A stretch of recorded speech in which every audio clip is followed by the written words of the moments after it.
বিএনপির ওপর পরিকল্পিতভাবে সাইবার হামলা করা হচ্ছে বলে অভিযোগ করেছেন দলটির মহাসচিব মির্জা ফখরুল ইসলাম আলমগীর। তিনি বলেন, আজ বিএনপির বিরুদ্ধে যে অপপ্রচার চালানো হচ্ছে তার পেছনে রয়েছে একটি সুনির্দিষ্ট ও সুপরিকল্পিত চক্রান্ত। সেই চক্রান্তের লক্ষ্য বাংলাদেশের জাতীয়তাবাদী শক্তিকে ধ্বংস করা এবং তারেক রহমানের নেতৃত্বকে নিশ্চিহ্ন করে দেওয়া, তাকে খারাপ জায়গায় ফেলে দেওয়ার চেষ্টা করা।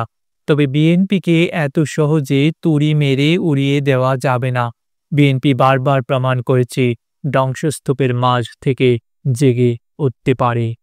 রোববার ১৩ জুলাই বিকেলে রাজধানীর গুলশানের একটি হোটেলে Tarek Rahman the hope of Bangladesh নামের বইয়ের মোড়ক উন্মোচন অনুষ্ঠানে তিনি এসব কথা বলে।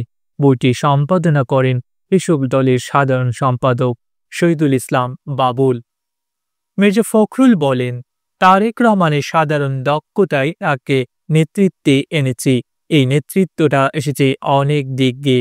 তারেক রহমানের নিজস্ব গুণ আছে, যে গুণগুলোর জন্য তিনি আজকে এই পর্যন্ত এসেছেন।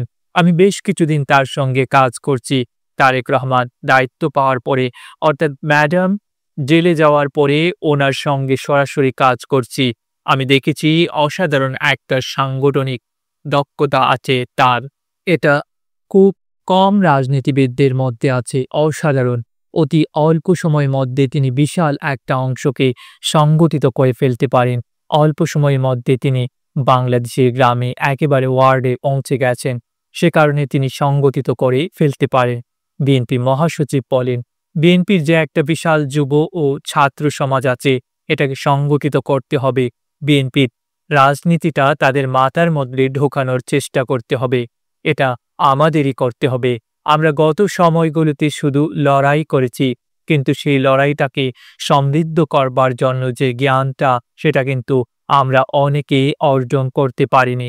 আর যে কথাগুলো আমাদের শুনতে হচ্ছে, সেই কথাগুলো হয়তো শুনতে হতো না।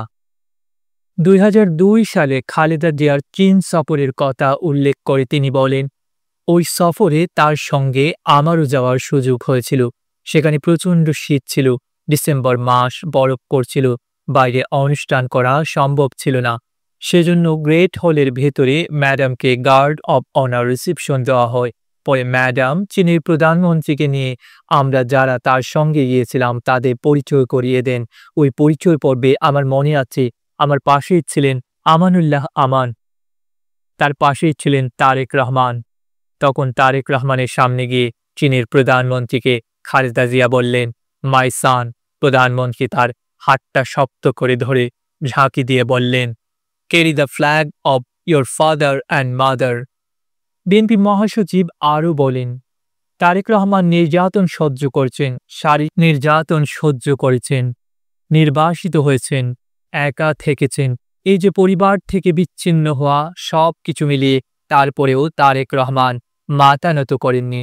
তিনি তার মায়ের মতোই, ওনার মা যেমন মাথা নত করেননি, তারেক রহমানও করেননি।